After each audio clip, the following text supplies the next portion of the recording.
राज्याच्या मंत्रिमंडळ विस्तारामध्ये आम्हालाही स्थान द्या अशी मागणी सदाभाऊ खोत यांनी केली आहे। घटक पक्षांना सन्मान दिला पाहिजे असं त्यांनी म्हटलंय।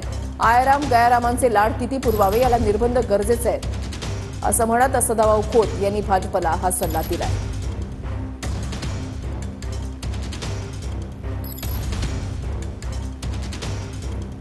निवडणुकीमध्ये आपल्याला स्पष्ट जाणवलं की आयाराम गयाराम यांचे लाड किती पुरवावे यालाही कुठंतरी थोडंसं आता निर्बंध असणं अत्यंत गरजेचं आहे। शेतमजूर बाराबुलतेदार यांचंही नेतृत्व प्रतिबिंब आम्ही करत असतो आणि त्यांचं प्रतिबिंब हे येणाऱ्या विस्तारामध्ये उमटलं पाहिजे आणि निश्चितपणानं तो सन्मान घटक पक्षांना देणं अत्यंत गरजेचं आहे।